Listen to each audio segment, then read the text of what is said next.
కథలు వినడానికి బాగుంటాయి. కొన్ని కథలు మర్చిపోవచ్చు. కానీ కొన్ని కథలు మాత్రం విన్న తర్వాత కూడా మన మనసులో నిలిచిపోతాయి. ఈరోజు నేను చెప్పబోయే కథ అలాంటిదే. వెల్కమ్ టు అర్ధరాత్రి కథలు. లైట్స్ ఆన్ ఉంటే ఆఫ్ చేయండి, హెడ్ఫోన్స్ ఉంటే పెట్టుకోండి. స్టోరీ స్టార్ట్ చేద్దాం. తెలంగాణలో ఉన్న ఒక చిన్న విలేజ్. ఆ విలేజ్ బయట ఒక పెద్ద మర్రి చెట్టు ఉండేది. ఆ చెట్టు గురించి విలేజ్లో అందరికీ తెలిసిన ఒక రూల్ ఉండేది. సూర్యాస్తమయం తర్వాత ఆ చెట్టు దగ్గర ఆగకూడదు. కానీ ఎందుకని ఎవరైనా అడిగితే విలేజ్ వాళ్ళు టాపిక్ మార్చేసేవారు. కొంతమంది నవ్వేసేవాళ్ళు, కొంతమంది సైలెంట్ అయిపోయేవారు. కానీ ఎవరు నిజం చెప్పేవారు కాదు. ఆ విలేజ్కి సమ్మర్లో హాలిడేస్ కోసం రవి అనే అబ్బాయి వచ్చాడు. సిటీలో డిగ్రీ చదువుతున్నాడు. గోష్ట్స్, చేతబడి, శక్తులు ఇవన్నీ నమ్మకం లేనివాడు. విలేజ్లో ఉన్న వాళ్ళు భయపడడం చూసి నవ్వుకునేవాడు. ఒక సాయంత్రం తన ఫ్రెండ్స్తో క్రికెట్ ఆడి ఇంటికి వస్తున్నాడు. మర్రి చెట్టు దగ్గరికి వచ్చినప్పుడు మొదటిసారి ఆమెని చూశాడు. చెట్టు కింద ఒక ముసలమ్మ కూర్చొని ఉంది. ఆమె తల కిందికి వేసి నిశ్శబ్దంగా కూర్చొని ఉంది. రోడ్డు మీద అందరూ వెళ్తున్నారు, కానీ ఎవరు ఆమె వైపు చూడట్లేదు. ఆమె దగ్గర ఆగడం లేదు. రవి తన ఫ్రెండ్ని అడిగాడు, ఆమె ఎవరు? ఫ్రెండ్ ఫేస్ ఒకటేసారి సీరియస్ అయింది. అడగకురా, అంతే. ఇంకేమీ చెప్పలేదు. ఆ రాత్రి రవి తన అమ్మమ్మని అడిగాడు, ఆ చెట్టు కింద కూర్చునే ముసలమ్మ ఎవరమ్మా? అమ్మమ్మ కొన్ని సెకండ్స్ సైలెంట్గా ఉంది. తర్వాత స్లోగా చెప్పింది, ఆమె పేరు లక్ష్మి. ఎందుకు అందరూ ఆమెని భయపడుతున్నారు అని అడిగాడు రవి.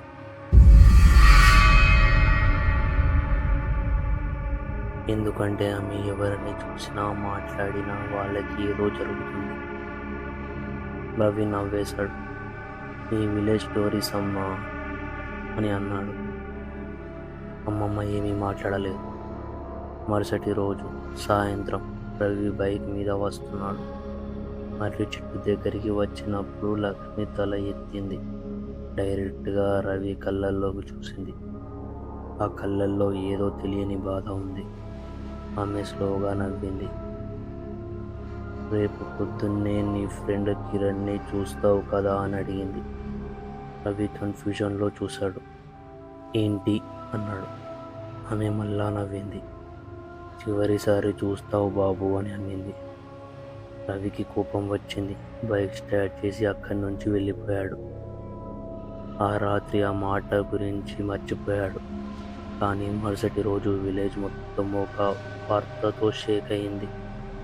కిరణ్ ట్రాక్టర్ యాక్సిడెంట్లో చనిపోయాడు. రవి షాక్ అయ్యాడు. తన మైండ్లో వెంటనే లక్ష్మి మాటలు గుర్తుకొచ్చాయి. కానీ కన్ఫ్యూజన్లో ఉన్నాడు. ఇంకా నమ్మలేదు. 2 రోజుల తర్వాత విలేజ్లో ఇంకో వ్యక్తిని చూసి లక్ష్మి చెప్పింది, నీ ఇల్లు చేరక ముందు నీ ప్రాణం పోతుంది అని. ఆ వ్యక్తి నవ్వేశాడు. కానీ ఆ రాత్రి స్నేక్ బైట్తో చనిపోయాడు.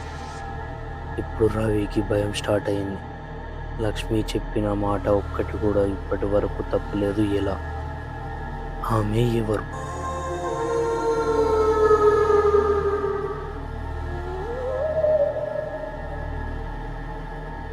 మీరు ఇలాంటి హారర్ స్టోరీస్ ఇష్టపడితే ఇప్పుడే అర్ధరాత్రి కథలని సబ్స్క్రైబ్ చేయండి. ఇప్పుడు స్టోరీ ఇంకా భయంకరమైన స్టేజ్లోకి వెళ్తుంది. ఒక రాత్రి రవి నిజం తెలుసుకోవాలని డిసైడ్ అయ్యాడు. లక్ష్మిని ఫాలో చేయడం స్టార్ట్ చేశాడు. సూర్యాస్తమయం తర్వాత లక్ష్మి మర్రి చెట్టు కింది నుంచి లేచింది. స్లోగా నడుస్తూ విలేజ్ బయట ఉన్న శ్మశానం వైపు వెళ్ళింది. రవి దూరం నుంచి ఫాలో అయ్యాడు. శ్మశానం మధ్యలో ఉన్న ఒక పాత సమాధి ముందు ఆమె ఆగింది. అక్కడ కూర్చొని ఏడడం స్టార్ట్ చేసింది. రవి ధైర్యం చేసి దగ్గరికి వెళ్ళాడు. సమాధి మీద ఉన్న పేరు చూసి తన బాడీ మొత్తం చిల్ అయ్యింది. ఆ సమాధి మీద రాసిన పేరు లక్ష్మి.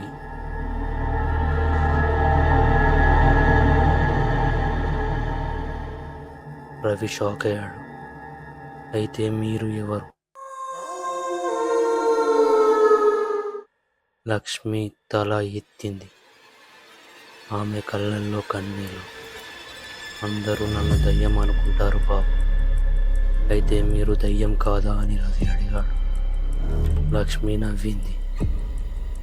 ఒక మనిషిని దయ్యం అని నమ్మడం చాలా ఈజీ బాబు అని చెప్పింది. అయితే నిజమేంటి అని రవి అడిగాడు. లక్ష్మి ఆన్సర్ ఇవ్వలేదు. కొన్ని నిజాలు తెలియకుండా ఉండడం మంచిది అని చెప్పింది. ఆ మాట చెప్పి అక్కడి నుంచి వెళ్ళిపోయింది. మరుసటి రోజు రవి విలేజ్లో ఉన్న చాలా పాత వ్యక్తి కలిశాడు. పాత వ్యక్తి అనగా ఓల్డ్ ఏజ్ మ్యాన్. జరిగింది మొత్తం చెప్పాడు. కొద్ది క్షణాలు అలానే ఆగిపోయాడు. తర్వాత ఒక శ్వాస తీసుకొని, లక్ష్మి చనిపోలేదు బాబు. రవి షాక్ అయ్యాడు. కానీ ఆ సమాధి అని క్వశ్చన్ చేశాడు. ఆ సమాధి తన కుటుంబం కోసం కట్టింది అని ముసలైన సమాధానం ఇచ్చాడు. 30 సంవత్సరాల క్రితం జరిగిన యాక్సిడెంట్లో తన భర్త, కొడుకు, కూతురు అందరూ చనిపోయారు. లక్ష్మి మాత్రం సర్వైవ్ అయ్యింది. ఆ రోజు నుంచి ఆమె జీవితం మారిపోయింది. కానీ ఇక్కడ భయంకరమైన విషయం ఇంకోటి ఉంది. 30 సంవత్సరాల నుంచి లక్ష్మి చెప్పిన ఒక్క ప్రిడిక్షన్ కూడా తప్పలేదు. రవి సైలెంట్ అయ్యాడు. అది ఎలా పాసిబుల్ అవుతుంది అని అడిగాడు. ఎవరికి తెలియదు. లక్ష్మి కూడా ఎప్పుడు చెప్పలేదు. కొన్ని రోజుల తర్వాత రవి సిటీకి వెళ్ళడానికి బస్ ఎక్కాడు. బస్ స్టార్ట్ అవ్వడానికి రెడీగా ఉంది. విండో బయట చూస్తుంటే రోడ్డు పక్కన లక్ష్మి నిలుచొని ఉంది. ఈసారి ఆమె డైరెక్ట్గా రవి వైపు చూసింది. స్మైల్ చేసింది. చెయ్యెత్తి సిగ్నల్ ఇచ్చింది. తర్వాత లిప్స్ మూవ్ అయ్యాయి. నీకోసం కాదు బాబు. రవి హార్ట్ బీట్ పెరిగింది. బస్ డ్రైవర్ కోసమని లక్ష్మమ్మ చెప్పింది. ఆ మాట కంప్లీట్ అవ్వగానే బస్సు సడన్గా జిగ్జాగ్గా మూవ్ అయింది. డ్రైవర్ స్టీరింగ్ మీద కొలాప్స్ అయ్యాడు. ప్యాసింజర్లు అందరూ అడవడం స్టార్ట్ చేశారు. బస్సు రోడ్డు పక్కనున్న చెట్టుని కొట్టింది. గ్లాస్ ముక్కలు ఎగిరిపోయింది. అందరూ ప్యానిక్లో భయపడి పరిగెత్తుతున్నారు. రవి మాత్రం షాక్లో నిల్చున్నాడు.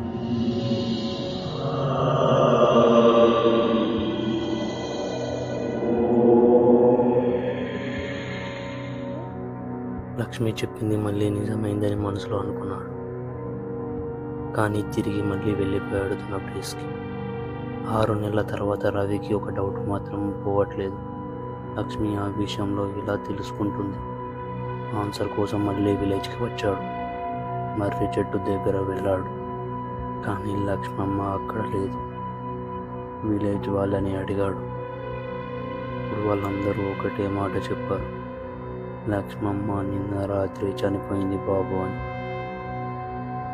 రవి సైలెంట్ అయ్యాడు. లక్ష్మి ఫ్యూనరల్కి వెళ్ళాడు. అక్కడ తన కళ్ళతో లక్ష్మి బాడీని చూశాడు. అప్పుడే తనకి అర్థమైంది లక్ష్మి దయ్యం కాదు అని, లక్ష్మి మనిషి అని. కానీ ఆమె జీవితం మొత్తం ఒక మిస్టీరియస్ అయిపోయింది అనుకుంటున్నారు. కాదు, లక్ష్మి ఇంట్లో ఉన్న పాత ట్రక్ని ఓపెన్ చేశారు. అందులో ఒక చిన్న నోట్బుక్ దొరికింది. ఆ విలేజ్ సర్పంచ్ దాన్ని ఓపెన్ చేసి చదవడం స్టార్ట్ చేశాడు. అందులో డేట్స్ ఉన్నాయి, పేర్లు ఉన్నాయి, చనిపోయిన వాళ్ళందరి పేర్లు, 30 సంవత్సరాల రికార్డ్స్. పేజ్ తర్వాత పేజ్, పేరు తర్వాత పేరు. అందరూ నిజంగా చనిపోయిన వాళ్ళు. కానీ చివరి పేజీలో చూసినప్పుడే అందరూ షాక్ అయ్యారు. ఎందుకంటే అక్కడ ఒక కొత్త పేరు ఉంది. రవి. డేట్ రేపు. సర్పంచ్ చేతులు వణికాయి. ఆయన స్లోగా నోట్బుక్ని రవికి ఇచ్చాడు. రవి ఆ పేజీ వైపు చూశాడు. తన పేరు చూసిన వెంటనే తన బాడీ మొత్తం చిల్లయింది. తన గుండె వేగంగా కొట్టుకోవడం స్టార్ట్ అయింది. నోట్బుక్ తన చేతిలో నుంచి కిందికి జారిపోయింది. లక్ష్మి చివరి ప్రొడక్షన్ తన గురించే.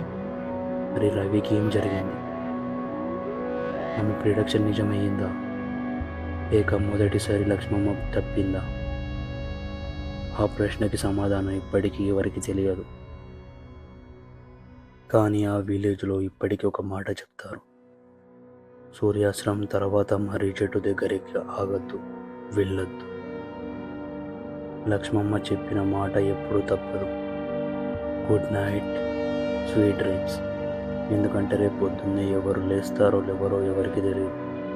జాగ్రత్తగా ఉండండి.